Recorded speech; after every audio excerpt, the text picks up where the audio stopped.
بہرحال ایک یہ خواب ہے اور ایک وہ خواب ہے جو وحی الہی ہوتا ہے، اور وہ ہوتے ہیں پیغمبروں کے خواب۔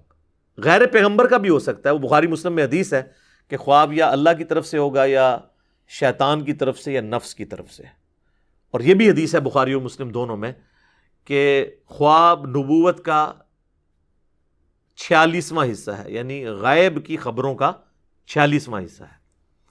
اور صحیح بخاری میں حدیث موجود ہے کہ میری وفات کے بعد اب غائب کی خبروں سے صرف خواب والی جو ڈومین ہے یہ باقی رہ گئی ہے، اور وہ بھی ساتھ فرمایا جو نیک خواب ہیں اللہ تعالیٰ دکھائے گا، مبشرات باقی ہیں اور وہ نیک خواب۔ البتہ بخاری اور مسلم میں جو یہ ہے نا نبوت کا 46واں حصہ ہے، یہ غیر انبیاء کے لیے بھی خواب آ سکتا ہے، لیکن جب نبی کو خواب آتا ہے نا اس میں شیطان کی دخل نہیں ہوتی۔ سورہ الصافات کی آیت نمبر 103 102 103 کے اندر حضرت ابراہیم علیہ السلام کو خواب میں اللہ تعالیٰ نے حکم دیا تھا اپنے بیٹے کی قربانی کا۔ یہ تو بہت بڑا ایک ڈیسیژن تھا نا، ایک بندہ مارنا ہے آپ نے، تو وہ خواب وہی الہی تھا اور وہ ایگزیکیوٹ کرنے پہنچ گئے، وہ تو پھر اللہ تعالیٰ نے اس کے بدلے میں ایک فدیہ نازل فرما دیا۔ تو یہ اس بات کا ثبوت ہے کہ نبی کو جب خواب آئے اس میں شیطان کی دخل نہیں ہوتی۔ ہمارے محبوب صلی اللہ علیہ وآلہ وسلم کو بھی ایک خواب آیا جس میں اللہ تعالیٰ کی زیارت ان کو نصیب ہوئی، جس سے بات سٹارٹ ہوئی تھی۔ وہ خواب صحیح سند کے ساتھ مسند امام احمد میں ہے، جامعہ ترمذی میں ہے۔ امام ترمذی نے اس حدیث کو حسن صحیح کہا۔ اس پہ ترا یہ کہ امام ترمذی نے کہا کہ میرا استاد جو ہے امام بخاری محمد بن اسماعیل سے جب میں نے اس حدیث کے بارے میں پوچھا تو انہوں نے فرمایا یہ حدیث بالکل صحیح ہے، اگرچہ بخاری میں نہیں ہے، لیکن امام بخاری کی تصحیح امام ترمذی نے اپنے استاد کی نقل کر کے اس پہ پکی مور لگا دی۔ اس حدیث کو مسند احمد کی تحکیم کرنے والے شعیب ارنوت رحمۃ اللہ علیہ نے بھی صحیح کہا، ترمذی کی تحکیم کرنے والے شیخ البانی اور شیخ زبیلی زئی نے بھی اس کو صحیح کہا، یعنی امت نے اس کو ایکسیپٹ کیا۔ اور یہ حدیث مشکات کے اندر آپ کو شروع میں مل جائے گی، کتاب المساجد چیپٹر میں، نماز پڑھنے کے مقامات والے چیپٹر میں، کیونکہ اس حوالے سے بھی اس میں ایک ذکر موجود ہے۔ 748 نمبر ہے جی مشکات میں اس کا، اور ترمذی میں ہے 3235۔ اس حدیث کا ویسے ٹیسٹ یہ ہے کہ میں اسے ورڈ بائی ورڈ پڑھوں، اور اس میں ایک دعا بھی ہے، وہ ہم کوشش کریں گے کہ اس کے نیچے ڈسپلے کریں۔ نبی علیہ السلام نے حکم فرمایا کہ میرا یہ خواب سچا ہے، میرے امتیوں تک پہنچاؤ تاکہ وہ یہ دعا یاد کریں۔ یہ اللہ سے بہت بڑی دعا ہے جو نبی علیہ السلام نے اس خواب میں مانگی ہے۔ معاذ ابن جبل کہتے ہیں کہ ایک روز رسول اللہ صلی اللہ علیہ وآلہ وسلم ہمیں نماز فجر پڑھانے کے لیے تشریف نہ لائے، قریب تھا کہ ہم سورج کے طلوع ہونے کا مشاہدہ کر لیتے۔ پھر آپ بہت تیزی سے تشریف لائے، چنانچہ نماز کے لیے اقامت کہی گئی۔ رسول اللہ صلی اللہ علیہ وآلہ وسلم نے اختصار کے ساتھ نماز پڑھائی۔ پس جب آپ صلی اللہ علیہ وآلہ وسلم نے سلام پھیرا تو با آواز بلند فرمایا کہ اپنی اپنی جگہوں پر اسی طرح بیٹھے رہو۔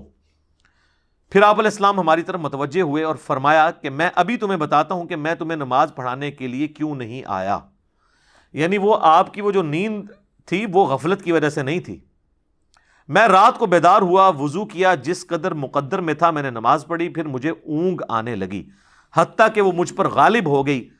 تب میں نے اپنے رب تبارک و تعالی کو بہترین صورت میں دیکھا، خواب میں۔ صلاۃ بر محمد وآل محمد، اللہم صلی علی محمد وعلی آل محمد۔ چنانچہ اس نے فرمایا محمد، میں نے عرض کی میرے رب حاضر ہوں۔ اچھا ایک مسئلہ تو کلیئر ہوا نا، یہ جو آپ کو بعض بریلوی علماء کہتے ہیں نا کہ کبھی اللہ تعالیٰ نے یا محمد نہیں کہا، یا رسول اللہ، یا ایھا المدثر، یا ایھا الرسول، یہ کہا ہے۔ قرآن تک تو یہ بات ٹھیک ہے، لیکن بخاری مسلم میں جو حدیث شفاعت ہے، سب سے پہلے لوگ حضرت آدم کے پاس جائیں گے، پھر باقی انبیاء سے ہوتے ہوئے اینڈ پہ حضور کے پاس آئیں گے، اور نبی علیہ السلام فرماتے ہیں میں سجدے میں گروں گا، وہاں پہ بھی الفاظ ہیں یا محمد اپنا سر اٹھاؤ، یا رسول اللہ نہیں ہے۔ یہ کتنی بڑی انہوں نے جھوٹ مشہور کیا ہوا ہے۔ بھائی اللہ اور بندے کا معاملہ ہے، اللہ اور بندے کا کوئی احترام والا رشتہ ہے اس اعتبار سے کہ پروٹوکول دینا ہے؟ بندہ تو بندہ ہے، اللہ اللہ ہے۔ وہ کہتے ہیں نہیں، نبی علیہ السلام کو کبھی اللہ نے بھی نہیں یا محمد کا۔ اس حدیث میں بھی، بخاری مسلم میں بھی یا محمد ہے، یہ ترمذی میں بھی۔ میں نے عرض کیا میرے رب میں حاضر ہوں. فرمایا یہ فرشتے کس چیز کے بارے میں بحث و مباحثہ کر رہے ہیں؟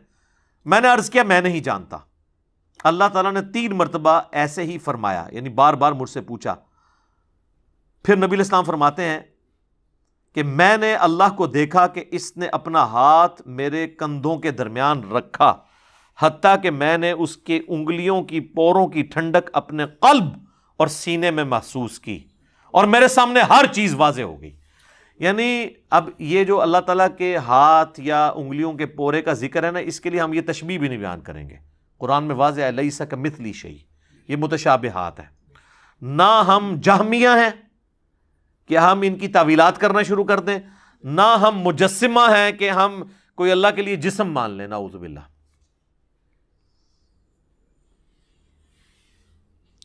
اور یعنی اس کی برکت سے پھر ہر چیز کہتے ہیں مجھے واضح ہوگی اور میں نے پہچان لی. پھر میرے رب نے مجھ سے فرمایا محمد، میں نے عرض کی میرے رب میں حاضر ہوں. یہ مقرر فرشتے کس چیز کے بارے میں بحث و مباحثہ کر رہے ہیں؟ میں نے عرض کیا کہ گناہ مٹا دینے والے اعمال کے بارے میں. اللہ نے پوچھا وہ کیا ہیں؟ اب سکھایا اللہ نے خود ہی ہے، لیکن یہ اصل میں تربیت ہو رہی ہے. میں نے عرض کیا باجماعت نماز پڑھنے کے لیے چل کر جانا. یہ آپ نے ذرا مال نوٹ کر رہے ہیں.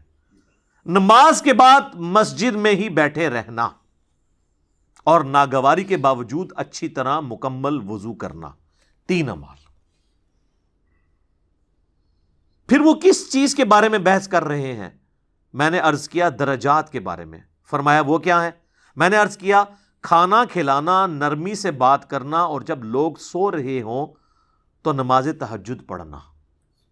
یہ درجات کی بلندی کا سبب ہے. اور جو پہلے 3 اعمال تھے وہ گناہوں کے مٹانے والے 3 اعمال ہیں. اچھا، آج نبی علیہ السلام فرماتے ہیں کہ اللہ تعالیٰ نے پھر مجھ سے فرمایا کہ اے محمد کچھ مانگنا ہے تو مجھ سے مانگ لو.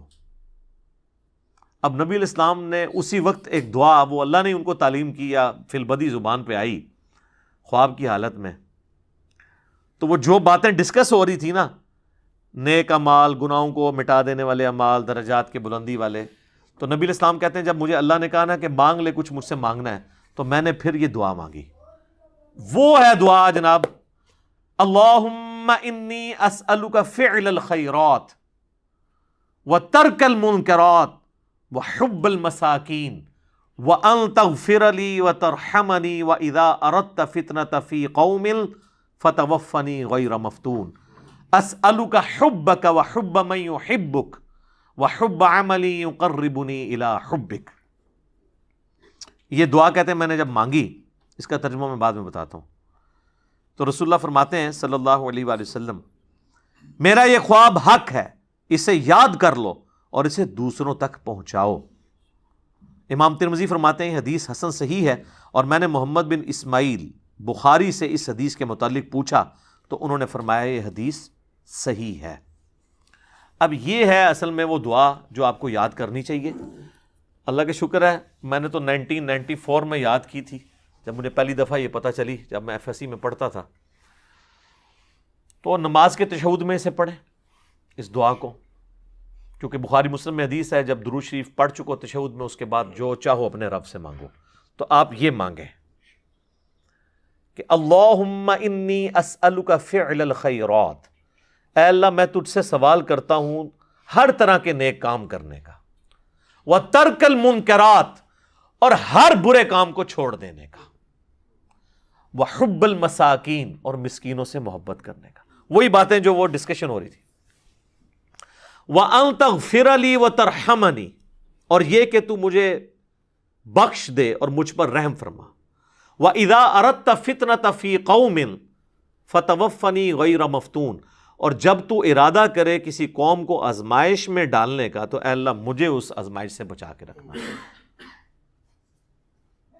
اسألک حبک، اے اللہ میں تجھ سے تیری محبت کا سوال کرتا ہوں.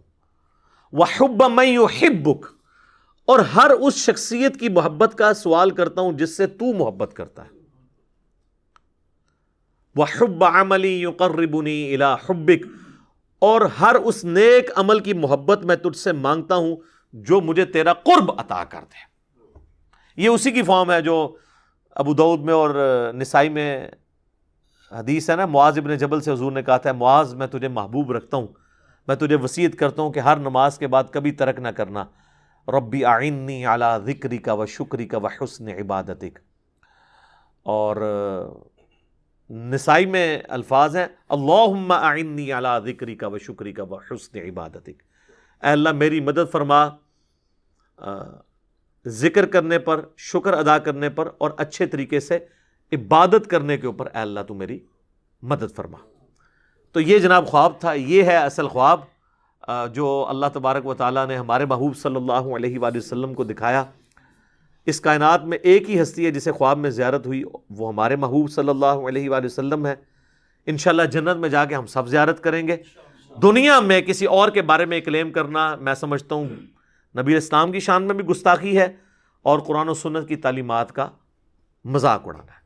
تو ہم تو میرے بھائی صرف آپ کو سمجھا سکتے ہیں کیا کہ مرنے سے پہلے اے مسلمان کر لے اس پہ غور، کتابوں کا خدا اور ہے، بابوں کا خدا اور۔